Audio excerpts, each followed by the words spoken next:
Hello, and welcome to James Less's Express Lane, where we get you out as fast as possible. Reviewing iZombie. Show was on CW a few years ago. I heard about it, it could be interesting. Never watched it. Then I lost my computer, had nothing to do for a month, so I watched a lot of Netflix, including this show. 5 seasons. I like the murder mystery, cop, procedural shows, but I like having a twist, like Lucifer, where, no, hey, you got Lucifer Morningstar working for you. Or in this case, Olivia Moore, aka Liv Moore.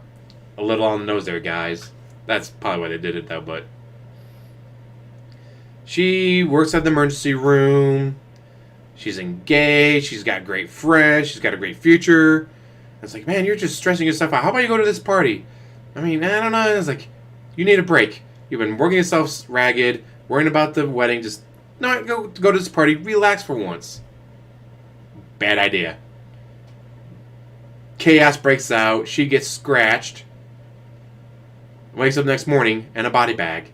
She was dead, but now she's still kind of dead, but not as much. She wakes up, freaks out, leaves the scene, doesn't know what's going on.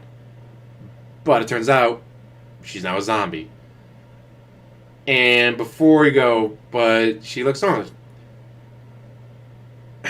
There's 2 different kind of zombies in the show.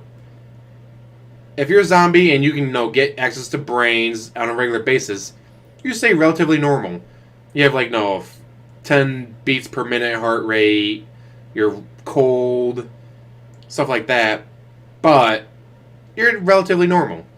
If you don't get access to brains, after a while, you'd go full Romero, as they call it. Where you just become, the regular typical zombie that you see in movies and TV shows. So she quits the ER. Well, she was trying to become a heart surgeon and all that, but she quits the ER, gets a job as an assistant medical examiner for the morgue. It's like, hey, she gets access to brains without having to kill anyone. Great. But she finds out that when she eats a brain, she can have visions from that person. It's like, alright, well, old person died of old age. Whatever. But let's say, a person was stabbed 37 and a half times in the back. Carl, that kills people. But it's like, well, there wasn't any fingerprints, we don't have any DNA, no eyewitnesses. This might end up being a cold case. She used the brain.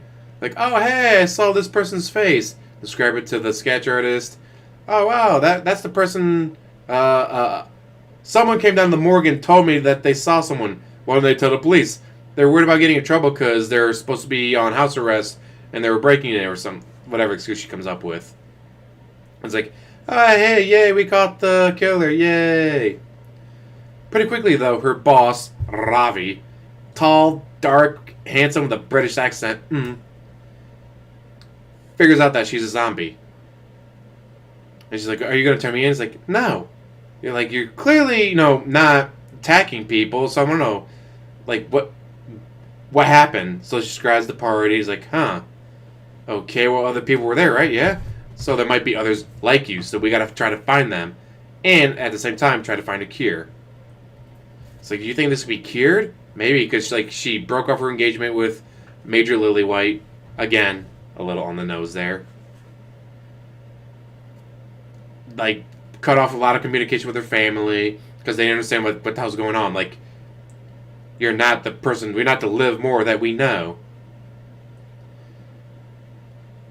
There's a lot that goes on in the show. And the first 2 seasons are, she works with a detective, Babino, and it's like, alright. Well, he doesn't know that she's a zombie. He just, she says, I get psychic flashes. He's like, alright, well, I mean, if it helps me close cases, I'll take it. Whatever. And it's like, alright, well, person died from anaphylactic shock, but he was a shut-in. And he would have known, hey, don't eat anything with peanuts in it, so how did he die from a peanut allergy? When he was a shut-in, he got all his food delivered. Well, whoever delivered the food must have done it. But why would the person delivering the food deliver them something that he didn't order and wouldn't have been like, oh, wow, look at that. Peanut butter sandwiches. I'm not going to eat these. And throw them out. Eats the brain. Goes, oh, I know that he pissed off this person because he did this to their sister. And so now the person's brother, this like did something to the sister that was pretty bad. Her brother is like, I know how to get to him. Gets a job working for the delivery service until one day he orders from the delivery service, and then he shows up and like it's like, all right, I'm gonna order cinnamon rolls. It's like, all right, well, let's get some peanut butter or peanut sprinkles, sprinkle them on there, and yeah, it's like, oh, that's pretty cool. But the show really jumps the zombie shark in like season 3 to season 5. It goes again from, all right, murder victim, eat brain. Okay, here's what we need to look for. To something so off the charts, like, what the? I mean, it was cool that they did something different, but they did it. It was so weird how they did it. Oh, another thing. I know it's a CW show, but there's a lot of acting in this. Why? Because she doesn't just see visions from the person she ate. She gains their characteristics. This person's addicted gambler. Well, guess what? She starts gambling on everything. $5 says you can't throw that lot of paper in the trash can. Like, Liv, I'm like 5 feet away. All right, want to make double nothing? All right, fine. $10 says I can make it in. Look at that, I made it in. Or she ate the brain of a racist, and Detective Babineau is black. So that episode, there's again, like, she doesn't tell him that. No, hey, I eat people's brains to take on their personality and see their lives, but says that she's psychic, and he figures out like, okay. Kind of figures out on his own that, all right, when she gets these psychic flashes, starts taking on their personality. Like, oh, this cheerleader was killed by a hit-and-run driver. And I was like, okay, well, we don't have the license plate. We don't know who hit him. All right, well, eat the brain. Oh, hey, I saw the license plate. I saw the license plate. Go me! And it's like, okay, she's turned into a 16-year-old cheerleader for an episode. Which I thought was pretty cool, like, because it's not just, hi, I'm Liv Moore, zombie, assistant medical examiner for the Seattle PD department, all that. It's, hi, I'm Liv Moore. Today, I'm a racist. Today, I'm a competitive yoga instructor. Today, I'm a dominatrix. Today, I'm a 16-year-old cheerleader. Today, I'm an old bitch who treated all of her employees like shit. So every single one of them had motive to kill me. And one thing I will say for, like, CW is not HBO or cable. God damn, they got some racy stuff in there. I mean, like, is this Skinamax? between her, Peyton, the one redhead, I can't remember her name right now. The one redhead was gorgeous. And that's one thing I liked about the show is, like, Peyton tends to meow a few guys. And there's never like, oh, shouldn't you try to settle down? Oh, don't you think you should pick one boyfriend? And I was like, oh yeah, there's one. If you saw Peyton, she's gorgeous. Like, no, she's like, all right, well, on Tuesday I got a date with the Olympic swimmer. On Wednesday I got a date with the governor of this state. On Thursday I got a date, and I was like, so she has dates with a bunch of different guys, and like none of her friends or whatever. But like, she ain't trying to settle down or slut shame her. It's like, she's young, she's hot. And she's got a lot of choices on her plate. Same thing for Liv Moore, and same thing for Major Lillywayne, same thing for Ravi. God, tall, dark, and handsome with that British accent. Or, like, there's so much I want to say about the show, but I want to give away too much. But one thing I thought was interesting that they figured out is, like, hey, we need to break into this building, pick this safe, and get out without getting caught. Well, we get a key card, we can just walk in. Okay, well, how do you get the key card? Well, I gotta take it off this person. None of us know how to do that. We need an Ocean's 11 team. No, we need the brains of Ocean 11 that know how to do that. It's like, alright, well, eat the brain of a pickpocket. Alright, she now knows how to pickpocket this person. Eat the brains of this security person. She knows how to get into the building. Once she gets past, like, the main entrance with the key card. Alright, eat the brains of a safe cracker. Alright, now she can crack open the safe. It's like, that was pretty cool. That was pretty interesting. Oh, there's a guy who, ongoing bad guy throughout the majority of the series, who deals brains. he gets a job as a funeral director. That's like people bring their loved ones in. All right, we'll bury you and your loved one in this, but harvesting brains. And then he has clients that he like. Oh, hey, this person's rich. Scratch. Hey, $20,000 a month, and I'll bring you brains. It's like pretty brilliant. Well, the one guy that he scratched was like, you know, I don't have good eyesight, so I couldn't become an astronaut like I originally wanted to. But I made enough money, I was going to pay Russia to fly me out of space. Now I can't pass physical because, no, they tried to test my blood pressure and be like, you have 10 beats per minute. What the hell's wrong with you? So, I want this guy. Shows him pictures like, isn't that the fourth man to walk on the moon? Yes, I want his brain. It's like, huh. Because you get the person's visions. So you'd be able to see, like, this guy walking on the moon. It's going to be the closest that the zombies are going to get to being able to go out of space. Which was his dream, like, I want to become an astronaut. You have bad eyesight.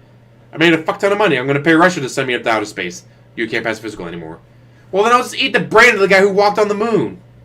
Like, that was brilliant. It got me to thinking, if I could eat anyone's brain, who would it be? I think it would be Ozzy Osbourne. Could you imagine being Ozzy in front of the huge crowd of people? Mind you, the fourth man to walk on the moon wasn't dead. Until, you know, his book tour took him to Seattle and came across the bad guy, but I was like, that would be brilliant. It's like, yeah, I got 10, like, no, chop with the brain of 10 pieces. I got 10 people paying me $25,000 just for that brain. So 10 people are going to get the chance to experience what it's like to walk on the moon. Like, goddamn, that would be fantastic. I mean, sure, you'd have to be a zombie and a murderer and have lots of money to do that, but, like, goddamn. And that, the bad guy, like, the main bad guy throughout the majority of the series was pretty interesting. Like, he was a bad guy, but after a while, it's like, yeah, he's a bad guy, but I kind of like him. Like, that was a dick move that he did there. No, that was terrible what he did there, but I kind of like his cockiness. I kind of like his self-assuredness and his self-confidence. God, such a good show. Like, even after it jumped the zombie shark and went completely different, Alright, well, we'll call this the review here. If you want to stop, if you don't want to hear what happens, stop now. 1, 2, 3. Like, over 10,000 people get infected. Because there's a group of zombies that wanted to make zombies more mainstream, I guess. Instead of being like, no, 50 people always worrying about, oh, what if we get found out we're all going to be exterminated? Like, fuck it. We'll make everyone a zombie. Their plan was to infect everyone in Seattle. They got about 10,000 people. So, like, the military walls off parts of Seattle. And it's like, alright, well, if you're stuck inside the wall, human or zombie, you're screwed. The zombies are like, well, no, 7,000 people die every day in America. If only 1 out of every 100 donate a brain, we'll have plenty of brains. Well, I mean, no, a lot of Americans like, I'm not donating my... Why would I donate my loved one's brain to a zombie? Screw that. Then people that are walled off inside the city with the zombies, like, well, we're stuck here, walled off, because of the zombies. Like, we can't leave. We're not allowed to leave. And so you get the ever-presence of, the military could just be like, alright, we're done with this shit. Nuke them. It's like, well, we can't... That's one of the reasons why the zombie, like, they were in control of this section of the city now. Wouldn't let any of the humans go because they're human body shields. As long as we got them in here, it'll probably keep the military from going, fuck it, nuke them. Because again, they're zombies. It's like, yeah, you got to know Livermore and a few others that were nice. They were people for the most part, except they ate brains. But as I gotta remember, these are still zombies. These are still brain-eating zombies. These are still, crack your skull open and eat your brain zombies. God. I mean, it was just like, alright, murder of the month, murder of the week, whatever, murder of the week, murder of the week. Now it's, okay, the city of Seattle's been split in two. Got this walled-off area where no one's allowed to leave or enter. But, let's say you have Parkinson's disease. You are going to die. Get smuggled in for 10 grand. You get a scratch. You're now a zombie. You won't die from Parkinson's anyways. But already, like, they had trouble feeding all the zombies. And you get people that, again, have, like, Parkinson's and other diseases that are going to kill them. They are going to die. If I go there, I get scratched. I get to so live. And so for the right amount of money, you can get in. And, of course, for the right amount of money, you can get out. God. It was such a good show, and then it got so weird with that. But I still enjoyed it. It's on Netflix. If you got Netflix, go ahead and watch it. I think you might enjoy it too.